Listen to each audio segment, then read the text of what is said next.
The Tao of Self-Confidence, Episode 46.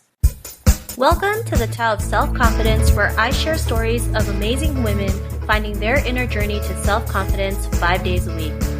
Get your free audiobook by visiting thetaoofselfconfidence.com.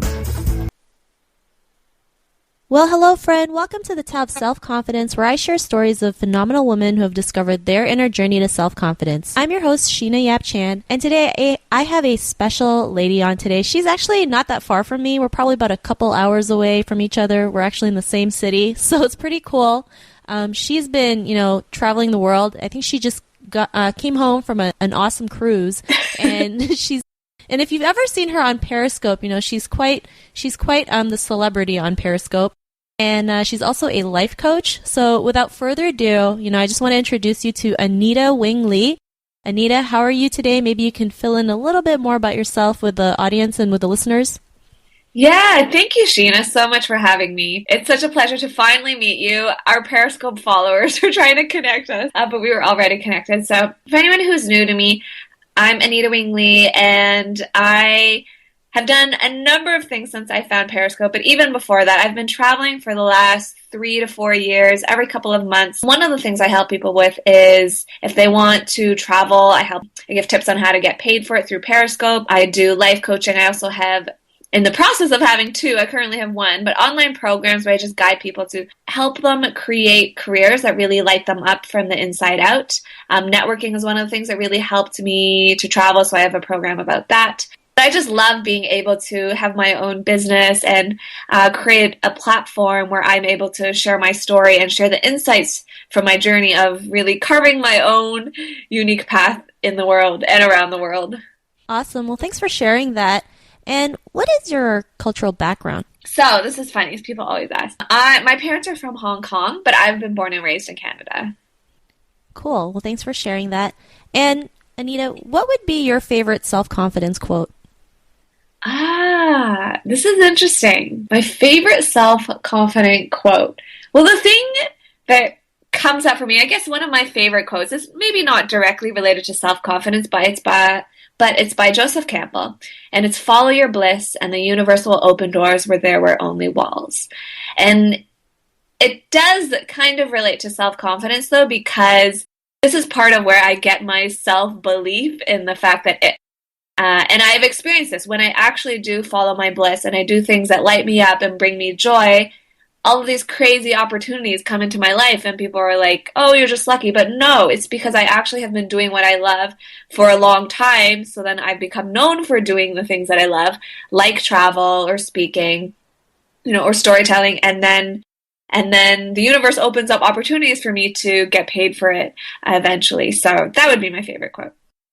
Thank you. And I think it has everything to do with self-confidence. Following what you love to do is not, it's not a lot of women actually do that, right? They're too scared, or especially as Asian women, we're told not to do those things because we could be deemed as crazy or, something's wrong in our heads. So, I think that has everything to do with self-confidence, especially when you're going out there doing the things that you love, going after, for what you believe in. So I really like that quote. So thanks for sharing that. And in your own words, how would you define self-confidence? I would define self-confidence as really having, now this is going to tie back to the quote, but really having that self-belief in yourself and in what you are here to do.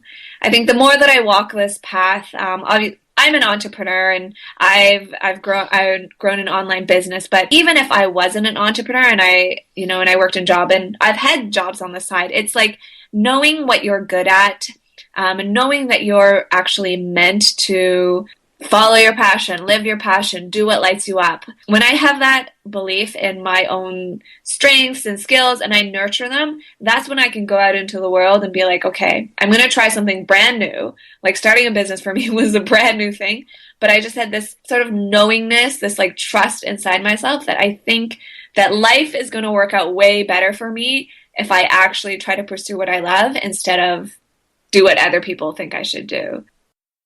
Awesome. Well, thanks for sharing that. And, I love that you went out there and just did what you love. And, especially in entrepreneurship, a lot of people think you have to be ready to be an entrepreneur. And nobody's ready, right? We just, you just go out there and get it done, and you just the universe or whoever you believe in will just leave clues along the way to point you to that direction. So I love that definition that you had. And what was your life like before your discovery of self-confidence? It's been a journey for sure. I think that's the other thing too. Like, I'm an entrepreneur now, and sometimes people perceive that as, being more confident in yourself. But now I feel like I'm always in transition.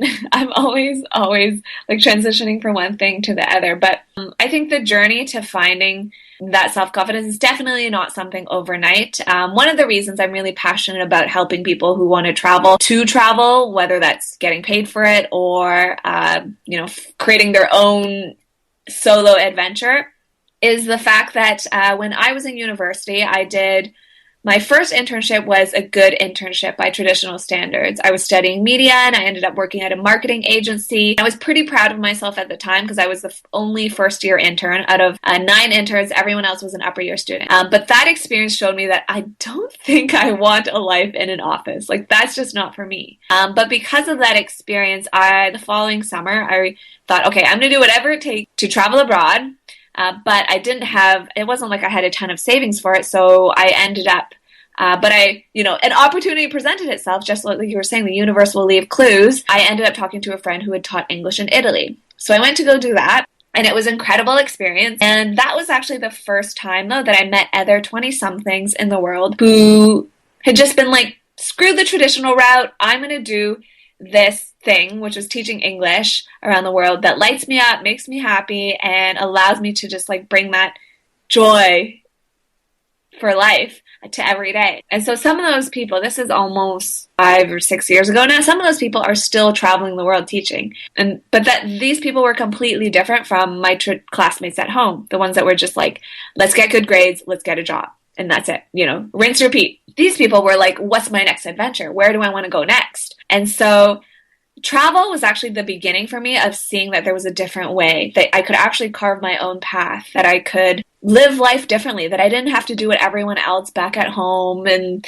traditional like North American first world society was doing. I could do something different. And then as a result of that, I ended up going back out into the world for the following 3 summers in university, and just having more experiences like that where I was like, okay, I could do something different. I could actually be brave with my life. I could actually, I felt like travel helped me find wells of courage within myself that I didn't know that I had. And that was the beginning of like finding the self-confidence to, eventually at first it was just like, okay, let's go to Italy. And then it was like, I went to East Africa. I thought I was going to go to like the place that would scare me the most. So I went to Africa. And then I ended up going backpacking by myself for 3 weeks in Africa. And that experience was another one of those where I was like, okay, if I can survive this, I'm pretty sure I can survive anything. It came time to sort of decide, am I going to go look for a full-time job, or am I going to attempt to start a business and just see where it goes? That was when I dug in myself, and I found like, okay, if I can backpack East Africa by myself and not die, I'm pretty sure I can make this happen. And so, and then bit by bit, I tried it, and here we are now. Awesome. I love that. It's not typical for, especially an Asian woman to travel alone, especially in East Africa. Because, I'm sure your parents were like, are you insane? What are you going to do there? There's no medicine and blah, blah, blah. I mean, that's what my parents would do. So, when I told my dad that I was going to live in Hawaii last winter, he came up with like the dumbest things, right? He was like, don't you know there's so much crime in Hawaii? Don't you watch Hawaii 5-0? And I'm like, really, Dad? Really? So, I'm glad you took that initiative to go backpack in East Africa, because, I don't even know if I can do that yet. I'll sum up the courage, but that must have been like a crazy experience on its own. Yeah. So I'm really glad you shared that. And, ever since you had your love for traveling and your passion for traveling, what's your life been like now? Well, I'll answer that by just giving an anecdote from my life right now. Because Sheena and I, we were actually supposed to do this interview maybe like 2 months ago, and then I ended up getting a gig. So I found a new way to get paid to travel. So I ended up getting a gig on a cruise ship. So I was gone for the last month and a half doing that. That was an interesting experience. And then now we're back and we were doing this podcast, right? But so I think travel is just, now I just accept it's one of my values. It's one of the reasons that I'm growing my own business. It keeps me on my toes. And whether I think I'm not someone who always wants to be on the road, I've discovered that about myself. It's about bringing that sense of adventure and awe for life to every day. So the big thing that I get from traveling, whether I'm traveling or not, is just like, can I wake up excited for the day? Can I be open to doing new things today that I hadn't done before? Can I let go of my plans and just see what this day will bring? And so, sometimes I am traveling, and then sometimes I actually really like being at home too. Awesome. Well, thank you. I know sometimes just being at home is nice, not have to deal with like time zones. Yeah. Some of the problems from traveling, I mean, good ones, of course, but especially when you like travel to Asia and it's like a 12-hour difference. Yeah, or Australia, and I'm trying to, book calls with people, and it's like 15 hours ahead. Yeah, it's insane. Well, Anita, to the listeners out there, right? They're listening to your story, they're inspired, they want to be able to do what most people would dream of, is to just travel the world and, live the life that they can create, but they don't have that confidence in them yet. What would be that one tip you would give to the woman who's listening to this on her journey to self-confidence?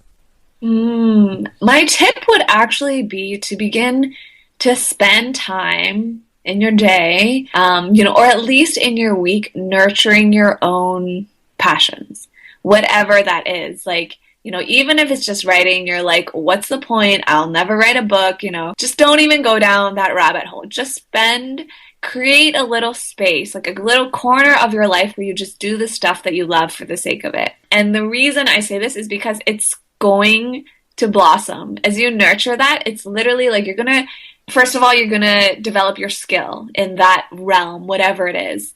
Even for me, what I have now, it was like this tiny, dinky little blog online, like nothing like some of what the travel bloggers, had even back then when I was following them. But it began to dip my toe into it.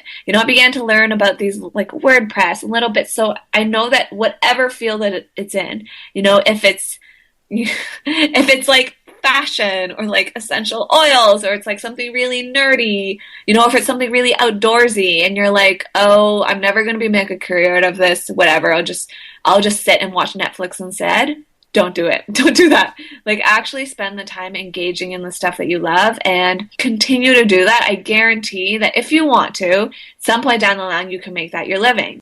But you've got to give yourself permission to actually just enjoy the things that you love. I think that's the biggest thing that stops people, because, and you're going to build confidence to be able to carve your own path too, because like, even if it was knitting, like the most random thing, well, if you actually keep engaging it, you're eventually going to meet other people who do it, or maybe you'll begin to show up to events. You'll begin to get encouraged. People they'll like buy your stuff, and you never know. And maybe you start it. Next thing you know, you start an Instagram or like your Periscope account, doing what it is that you love, and that will open so many doors for you. But you can't see them yet until you begin to start engaging in it. So that's the big thing. And once you engage in it, you're going to build that belief in yourself too. You're going to realize like, okay, like I'm actually good at this. I actually have something to offer people. And maybe you won't see it right when you start, but I guarantee, like, if you actually spent, the next 90 days, like 30 minutes, or even just super simple, like once a week, you spent an afternoon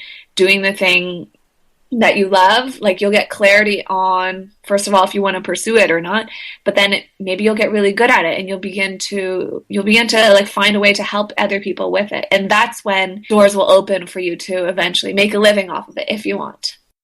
Awesome. And I love that tip, right? Just spending the time. I mean, when you said writing a book, if a person just spent, 5 minutes writing 1 page a day for a whole year, that alone can be 1 or 2 books, right? And people just don't realize that because they're too scared, right? Or they think, I have to be this perfect writer. I mean, you don't have to, right? You just start, and you get better as you keep going. So I really love that you said, just start. Doesn't matter if it's a passion, if you want to make money off of it, just start, right? Because you never know where it could lead you. And Anita, if our listeners wanted to get to know you a little bit more about you and your services and what you do, is there any websites that you have, any social media profiles? I know you're huge on Periscope.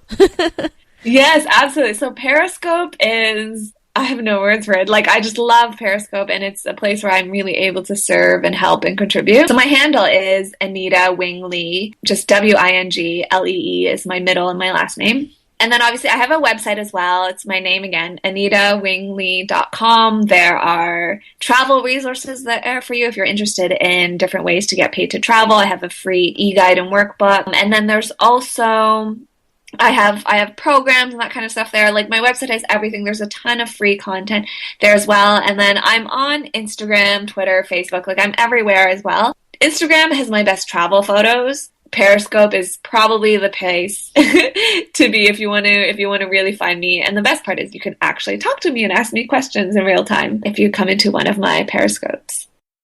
Awesome. Well, thanks for sharing that. And be sure to follow her on Periscope. I mean, I know you do a lot of the global meditations, right? Yeah. I started Global Meditation Scope, and we're doing it again in December. And that's an example. Like, that was almost like a passion project. I got an idea and just ran with it, and it was fun. But it's becoming something much bigger, and I can see it becoming much, much bigger in the months to come. Awesome. Well, thanks for sharing that. And to the listeners out there, you can also head over to the taoofselfconfidence.com. Just search for Anita's name. Her show notes will pop up along with everything else we talked about today.